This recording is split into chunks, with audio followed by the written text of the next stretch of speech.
Story 1. I used to think the scariest part of childhood sleepovers was staying up late and telling ghost stories. I didn't realise one day I'd end up being the story people whispered about. It happened when I was 12. I was sleeping over at my best friend Tyler's house.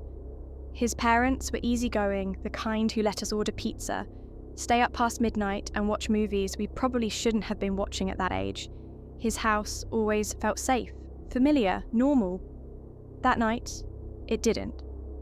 The first weird thing that happened was the phone call. We were sitting on the living room floor, surrounded by empty soda cans and half-finished slices of pizza, when the landline rang from the kitchen. His mum answered. We didn't think anything of it until we heard her say, "I think you have the wrong number." Then she paused and said it again. Her voice changed slightly, not scared, just confused. She hung up a few seconds later. When she came back, she brushed it off.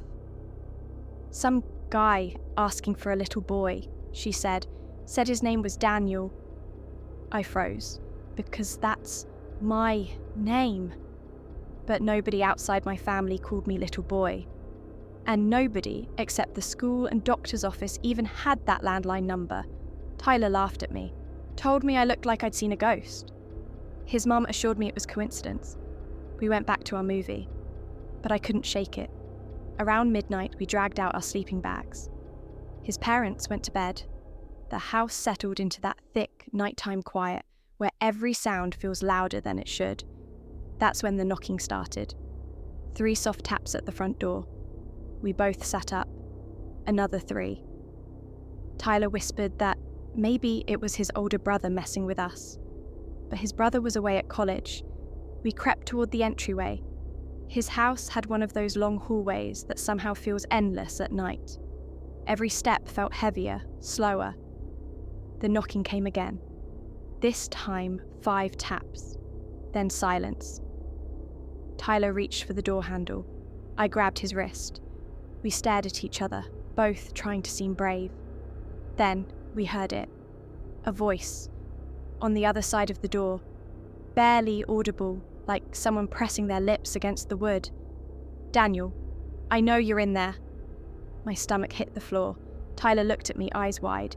He mouthed, "What the hell?" We ran to his parents' bedroom and shook them awake. His dad stumbled out of bed, irritated more than alarmed, and went to the door. When he swung it open, no one was there. The street was empty. The air, still. He told us it was probably kids messing around and sent us back to bed. But I couldn't sleep. Every creak of the house sounded like footsteps. Every gust of wind against the window sounded like whispering. At around 3 a.m, I finally dozed off. When I woke up, the sun was rising and the house felt normal again. Until Tyler's mum called us into the kitchen. Her expression was pale, tight. "Boys," she said, placing something on the table. "Did either of you go outside last night?" We both shook our heads. On the table was a sticky note. It had been stuck to the front door. In messy handwriting it read, "I'll come back for Daniel when he's alone." My chest locked up. I couldn't breathe. His parents called my mum. She arrived in a panic and took me straight home. They notified the police, but without camera footage or a clear suspect, there wasn't much they could do. For a long time after that, I didn't go to sleepovers. I barely slept at all. Every time the phone rang, I jumped. Every time someone knocked, I froze. Eventually, life went on. But sometimes, I think about the way that voice sounded outside the door. Close, certain, like he knew me. And that sticky note, written so casually.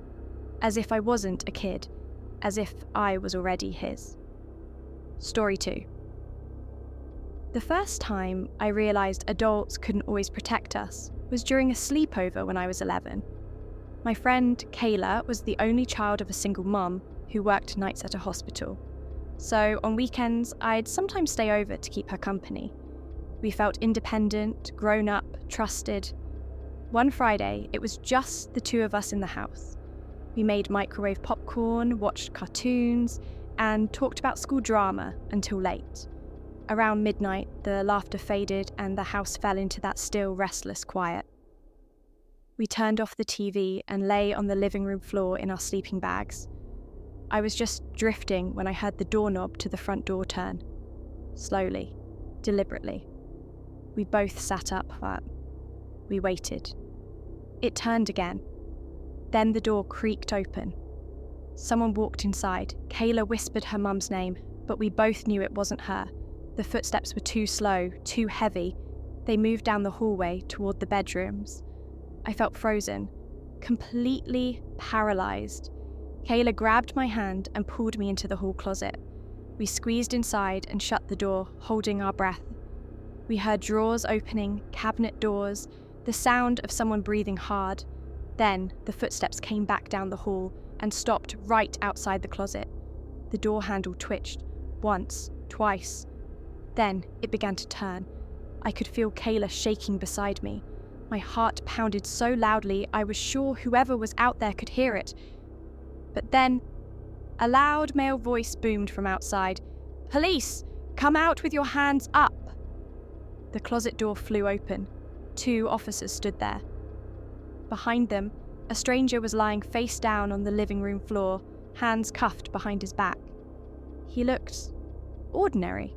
Late 30s, jeans, hoodie. We learned later that neighbours had reported seeing a man circling the house earlier that week. The police had been watching. When they saw him go inside, they followed. He didn't break in, he had a key. He'd been the previous tenant, and apparently, he still liked to come back sometimes. Just to look around, just to remember things. We never had another sleepover there, and I never again believed that locked doors meant we were safe. Story 3. I used to love sleepovers, staying up late, sharing secrets, laughing until my stomach hurt. But one sleepover made me realise not every friend is who you think they are. Her name was Emily. She had the kind of house that felt too big for the people living in it. Long hallways, tall ceilings, shadows that always seemed a second behind you. It was just the 2 of us and her parents that night. We stayed up talking until they went to bed. That's when Emily asked if I wanted to see something weird. She led me upstairs to the guest bedroom. It wasn't used much, no decorations, just a bed and dresser. She pointed at the closet. "My mum says not to go in there," she whispered, "but do you want to?" Of course I did. We opened the door. Inside there was nothing, just a small, empty closet. Until I noticed the writing. Thousands of tiny tally marks carved into the wall, more than I could count. Some went all the way up to the ceiling. I asked what they were. Emily shrugged. "They've always been there." That night, we slept in her room. Around 2 a.m, I woke up to scratching. Soft, repetitive, like something carving wood. It was coming from upstairs, from the guest room. I shook Emily awake. We both listened. "Scratch, scratch, scratch." She whispered that maybe it was mice, but the sound was too deliberate. We crept upstairs, hearts pounding. The scratching stopped the moment we reached the door. I didn't want to open it, but Emily did. The room was dark, silent. We turned on the light, and I felt every hair on my body stand up, because there were new tally marks, fresh ones, still flaking, low on the wall at child height. We went back to her room and locked the door. Neither of us slept. In the morning, her mum was sitting at the kitchen table, pale, quiet. Before we could say anything, she told us, "When we moved in, the realtor said a little boy used to live here." We waited. "He was left alone a lot." I swallowed. "What happened to him?" I asked. Her mum stared at the table. "He went missing." We never had another sleepover. Sometimes I still think about those tally marks, and whoever or whatever is still counting. Story 4. I was 13 when I stayed over at my friend Noah's house for the first time. His room was in the basement with one of those small rectangular windows near the ceiling. At night, all you could see was darkness out there. just pitch black. We were lying in our sleeping bags, talking about nothing in particular, when Noah went silent mid-sentence. I asked what was wrong. He whispered, "Don't look at the window." So of course I did. At first, I didn't understand what I was seeing. Then, my brain caught up. There was a face pressed against the glass, pale, expressionless, eyes wide open, watching us. I couldn't move, couldn't breathe. Noah whispered that sometimes this happened, that his parents said it was just teenagers messing around. But the window was too high off the ground. Whoever was there would have needed a ladder. We stared at the face for what felt like forever. Then it smiled slowly, deliberately, and disappeared. We ran upstairs and woke his parents. His dad went outside with a flashlight, but there was no one there. No ladder, no footprints, nothing. We tried to go back to sleep, but I couldn't close my eyes without seeing that smile. In the morning, we went outside to look at the window. There was something smeared on the glass, greasy, like forehead oil, and right where the mouth had been. A perfect curve. A smile. I never slept over again, and I still hate basement windows. Story 5. When I was 10, my friend Lily told me her house was haunted. I didn't believe her, until the sleepover. Her parents went to bed while we stayed up playing board games. Around midnight, Lily suggested we try something fun. She called it the question game. You sit in the dark. You ask, "Is anyone here with us?" And if there is, they answer. I laughed, told her it sounded fake, but she insisted, so we turned off the lights. The room went silent. Lily whispered the question. We waited. Nothing happened. I exhaled, half relieved, half disappointed. Then we heard it. A tap on the wall. Once, twice, 3 times.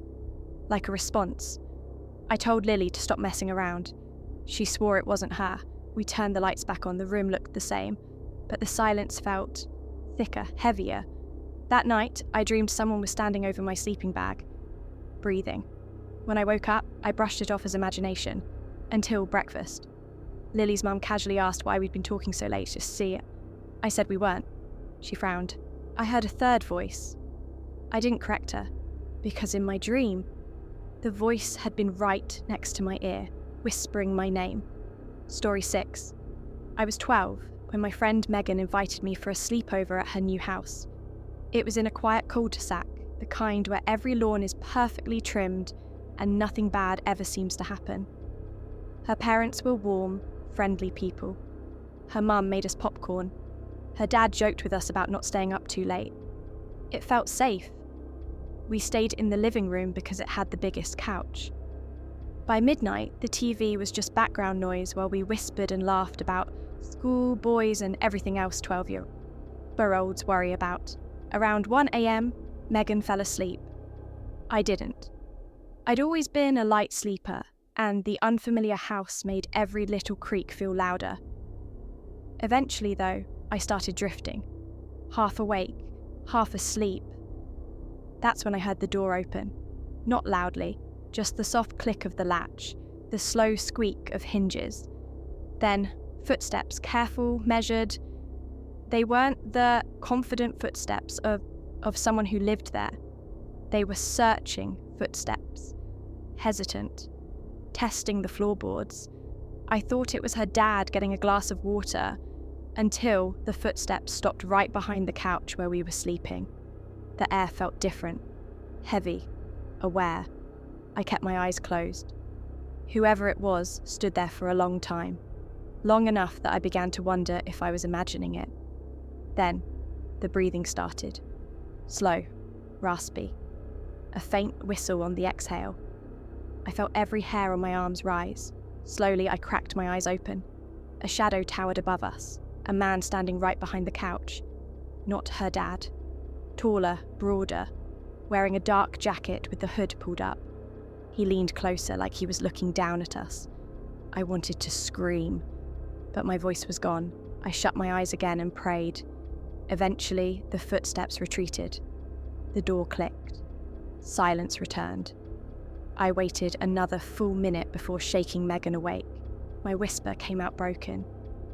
There was someone in the house. We crept upstairs and woke her parents. Her dad searched every room, checked the locks, and even went outside. But there was no one there. The next morning, they pulled up footage from the new security camera her dad had installed above the garage. At 12:57 a.m., a man walked up their driveway. At 12:59 a.m., he disappeared out of frame, right where the front door was. At 1:06 a.m., he walked back into view. And he was putting on gloves. He walked away calmly, disappearing into the night like nothing had happened. The police later told them there had been several reports in the neighbourhood of a man entering unlocked homes while people slept, not stealing, not hurting anyone, just standing there, watching, sometimes for minutes at a time. They called him the Sleeper. I never slept in that house again. Actually, I barely slept at all. For a long time. Story 7. When I was 13, my friend Jonah had a sleepover for his birthday. There were 4 of us, crammed into his basement with snacks, soda, and a stack of movies. The kind of night that should have just been loud and fun and forgettable. But I still remember every second. Jonah's basement had one weird feature, an old wooden door under the staircase.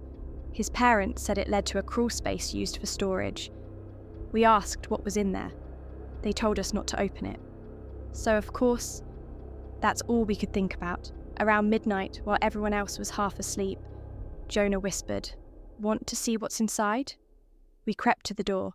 The handle was ice cold. The wood had deep scratches in it, like something had clawed from the inside. I laughed nervously, told him it was probably just old damage. The door opened with a groan. Inside was darkness, the smell of dust and earth.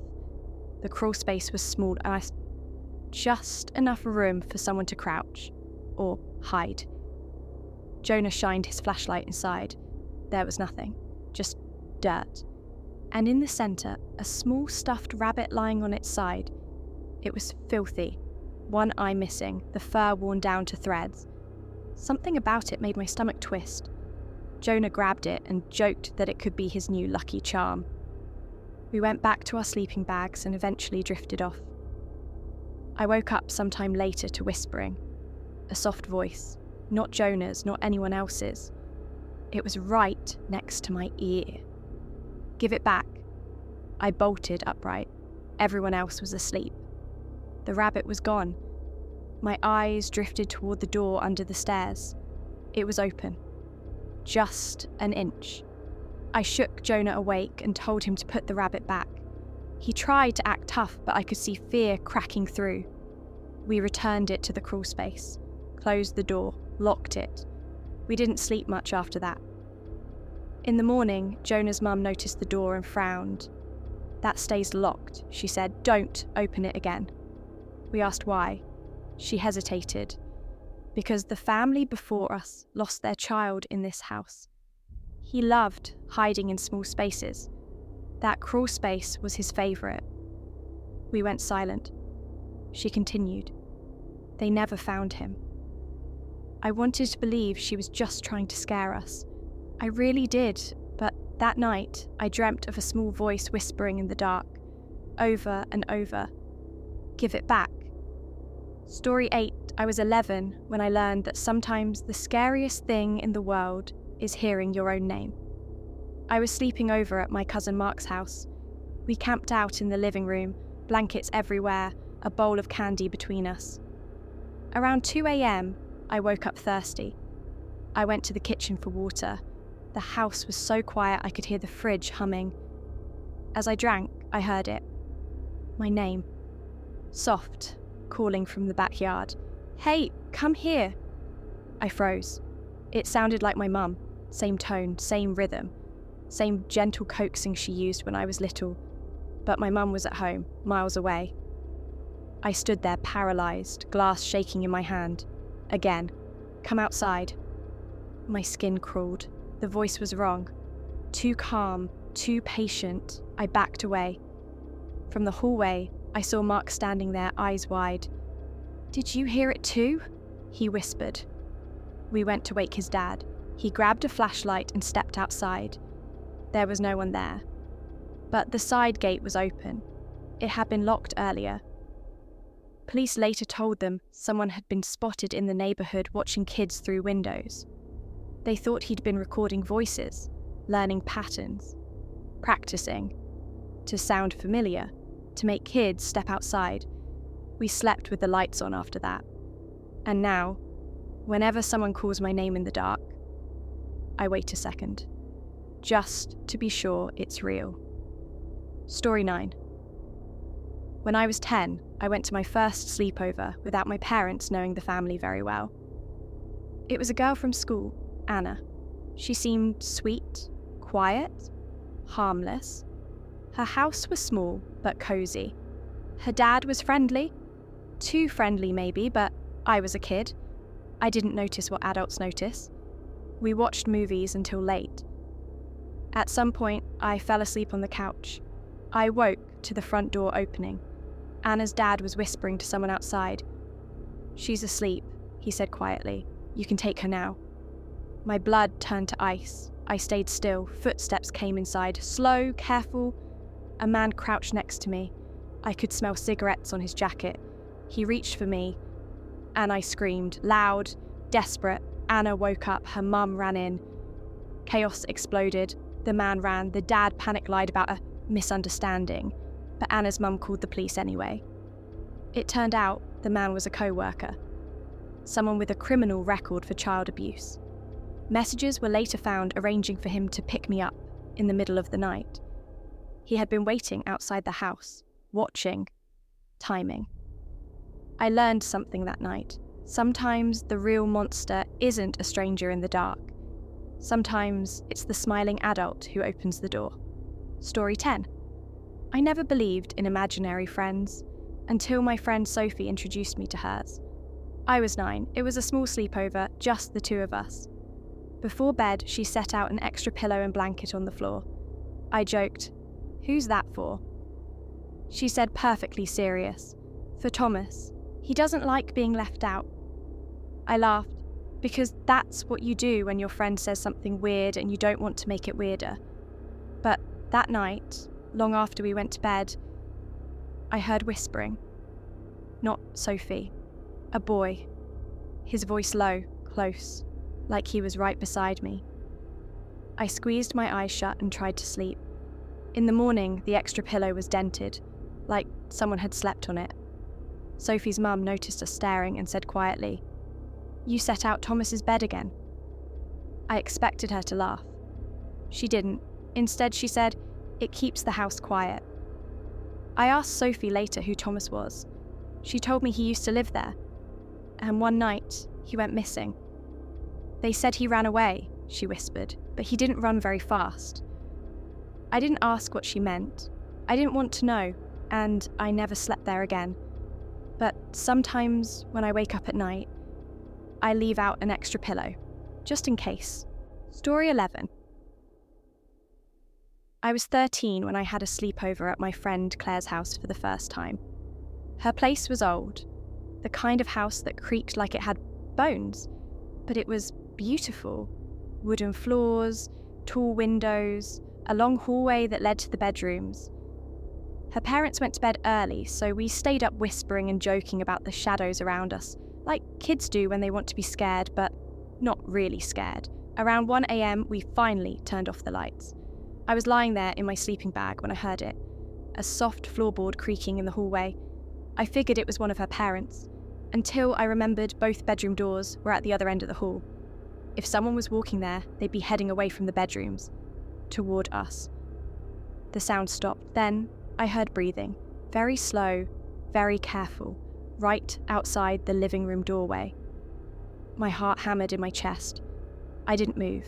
I barely breathed. Claire was asleep beside me, completely unaware. After what felt like forever, the breathing faded. The floor creaked again. Soft footsteps retreated down the hall. The next morning, I convinced myself it had been the house settling. Old wood, night noises. Until I saw the cereal bowls. 3 of them, set out neatly at the kitchen counter. Her parents only had Claire, and they hadn't left them there. Her mum frowned, confused, but brushed it off like a weird mistake. 2 weeks later, Claire called me crying. They'd found someone living in the attic. He'd been coming down at night, eating their food, walking through the house while they slept. They only caught him because they noticed things moving around: cereal, toothpaste, shoes, just small details that didn't feel right until they finally added up. Sometimes he watched the family sleep. Sometimes he watched us. That sleepover replayed in my head for weeks. That moment in the dark hallway, that slow breathing. He had been right there, just a wall away, listening. And I realised something that still chills me today. Sometimes when you think you're alone at night, you aren't. Story 12. I always thought sleep paralysis was just a creepy internet story, until it happened to me during a sleepover. I was 14, staying at my friend Ava's house. We'd been laughing for hours, the kind of laughter that leaves your ribs aching.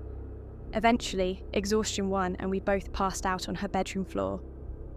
I woke to the feeling of someone standing over me. Not Ava, someone taller, someone heavier. I tried to sit up, but my body wouldn't move. Not a finger, not a breath. My chest felt crushed, like invisible hands were pressing me down. Panic burned through me. My eyes moved, but everything else was locked in place. Then I saw it. A shadow leaning over me. Tall, wrongly shaped, no face. Just a mass with a suggestion of a head. Its arms stretched toward me. I tried to scream. Nothing came out. My mind was screaming, but my body was trapped. The thing leaned closer until it filled my vision. Then, it spoke. But the voice came from inside my head. "You're awake."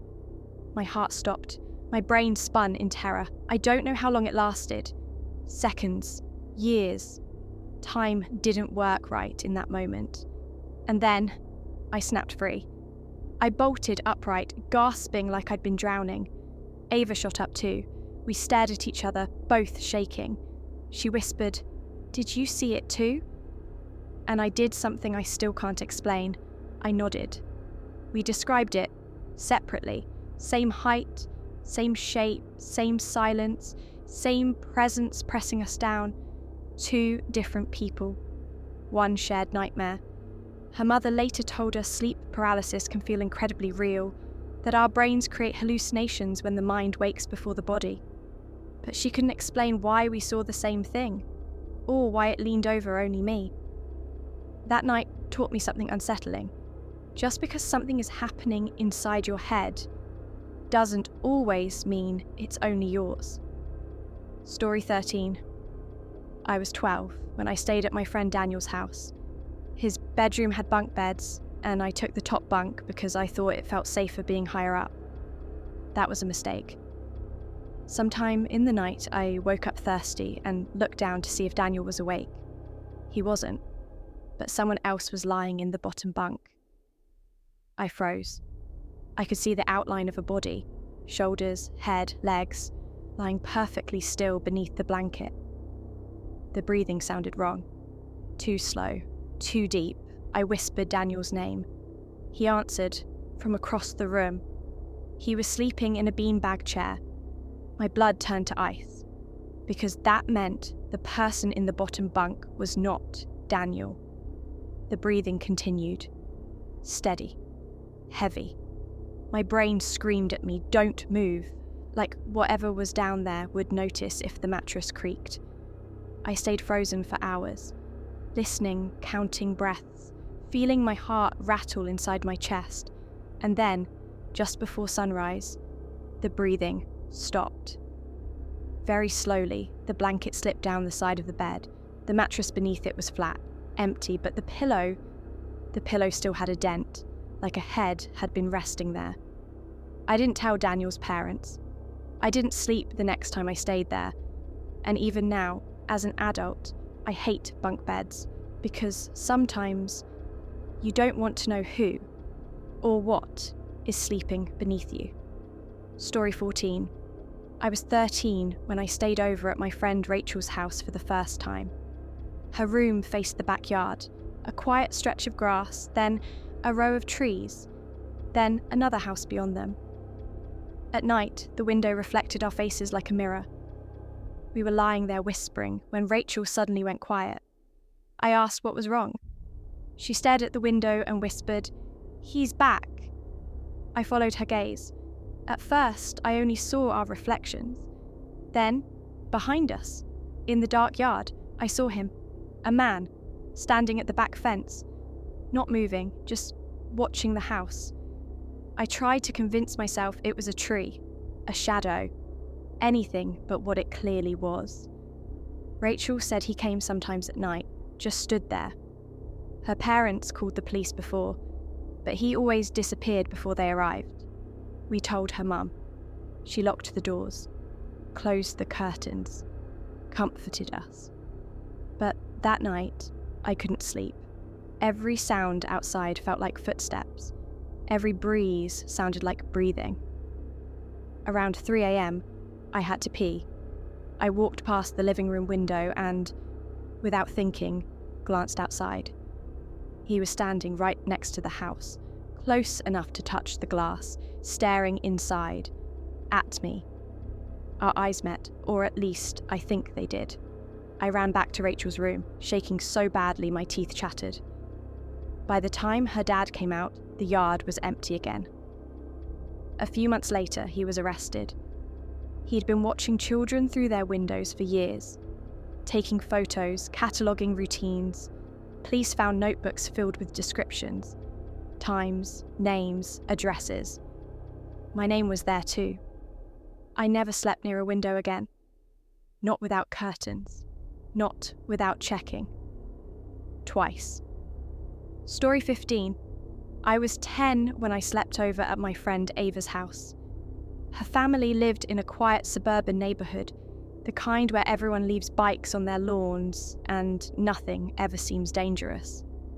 Until that night. We were asleep on the living room floor when the front door exploded inward. I woke to screaming, Ava's mum yelling from the hallway, and the sound of heavy boots thundering across the floor.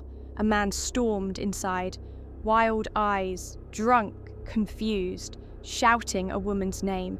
He grabbed Ava's arm before she could react. She shrieked, the kind of scream that rips out of you without permission. Her dad charged from the bedroom and tackled him. They crashed into a table. Glass shattered. The man kept shouting that this was his house, demanding to know where his girlfriend was. He was wrong. He'd gone to the wrong address. The police arrived minutes later.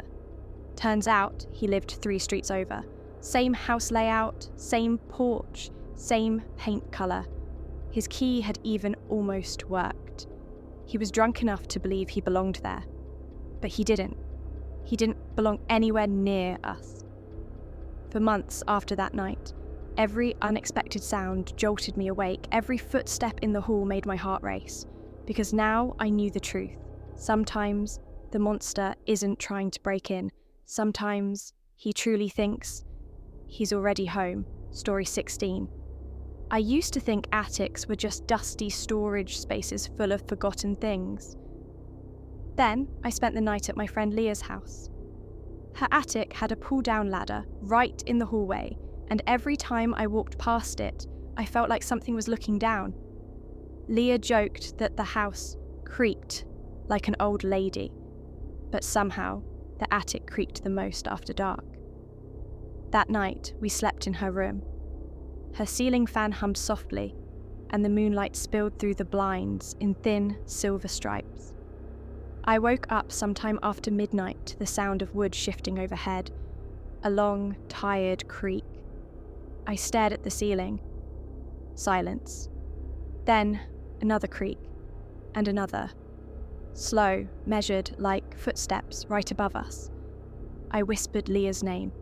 She rolled over, still half asleep, and mumbled that it was just the house. But the sound wasn't random. It was paced. A step, pause. A step, pause.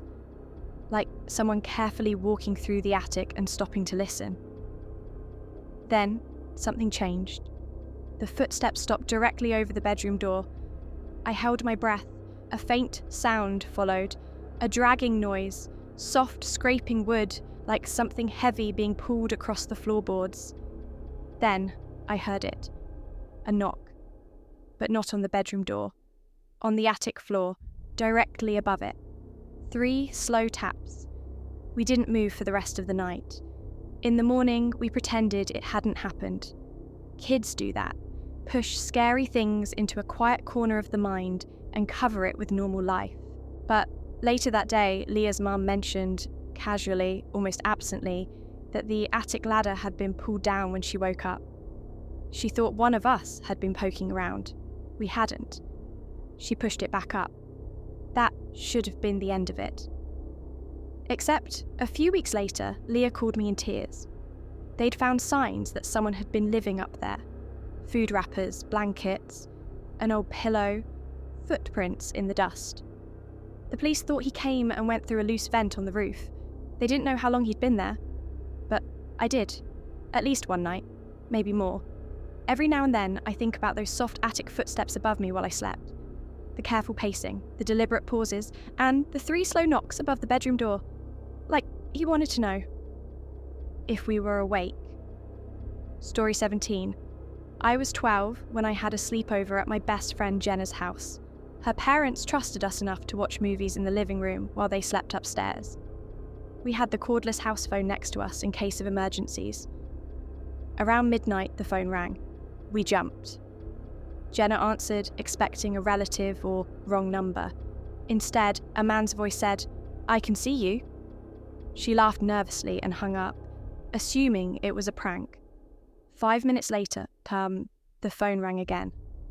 Same voice, same tone. "I like the blue blanket." Jenna looked down. She was wrapped in a blue blanket. We told ourselves it had to be someone we knew, someone messing with us. We unplugged the phone. We tried to forget. At 1 a.m, the doorbell rang. Once, then twice. But when we peeked through the blinds, no one was there. We didn't sleep. In the morning, Jenna's dad called the phone company. They checked the call logs, all 3 calls, including one that came after we unplugged the phone, came from inside the house, from the basement line. Police searched the house from top to bottom, but didn't find anyone. No signs of forced entry. Nothing missing. That night, I went home.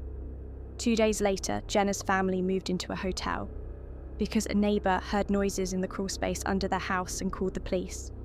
When officers opened it, they found bedding, food wrappers, a small radio, and a prepaid cell phone. Someone had been living under their house, listening through the vents, watching through the floorboards, calling the landline from the basement. They never caught him. For years after, whenever a phone rang late at night, I froze. Because once you know someone can be that close, without you knowing, you never really feel alone again. Story 18. I was 11 when I went to my first big sleepover. 8 girls in one house, giggling, whispering, eating junk food, until we were dizzy with sugar. The living room was a mess of blankets and pillows. We stayed up too late and eventually drifted off. One by one. In the morning, one sleeping bag was empty. Sarah's. We thought she woke up early or went to the bathroom, or was hiding as a joke. We called her name, no answer.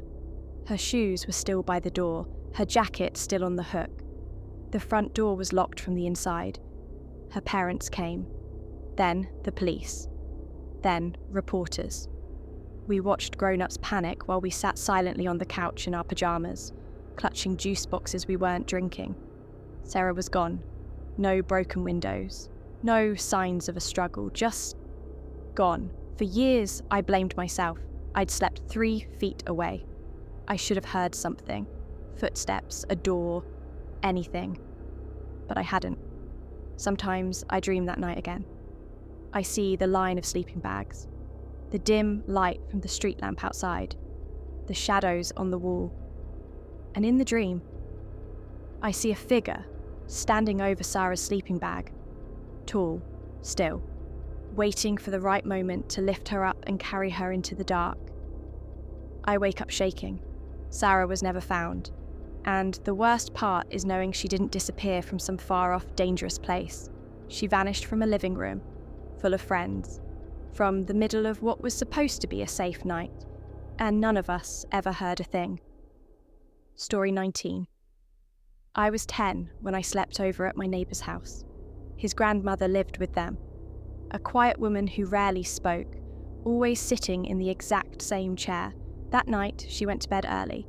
We slept in the den. Around 2 a.m, I woke up thirsty and went to the kitchen. As I walked past the living room, I saw his grandmother sitting in her chair, perfectly still, facing the wall.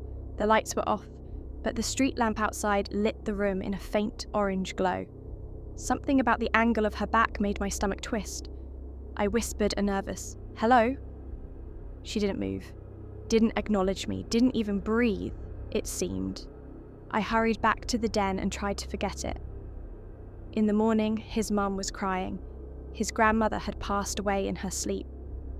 During the night, in her bedroom, I told myself I had dreamed the living room figure. Stress, confusion, shadows. Until I went home that afternoon and found a folded note in the pocket of my pyjamas.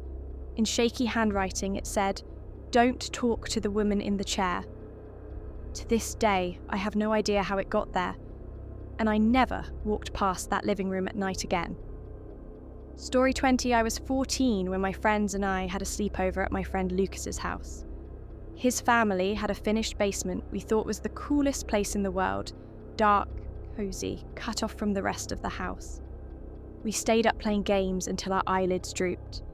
I remember lying down, I remember laughing. I remember the room feeling strangely warm. Then I remember nothing, just darkness. Like sleep, but heavier, deeper, pulling. When I woke up, I was in a hospital bed with an oxygen mask over my face. My mum was holding my hand, tears running down her cheeks. We'd all been poisoned by carbon monoxide, a faulty furnace vent, no detector in the basement. We hadn't noticed the symptoms, the headaches, the dizziness, because we were kids and assumed we were just tired. If Lucas's mum hadn't checked on us in the early morning when she did, the doctor said, we wouldn't be here. For weeks afterward, I had nightmares of falling asleep and never waking up. Nightmares where I could hear laughter fading into silence, like a tape slowing down. People think horror is shadows in hallways or faces at windows.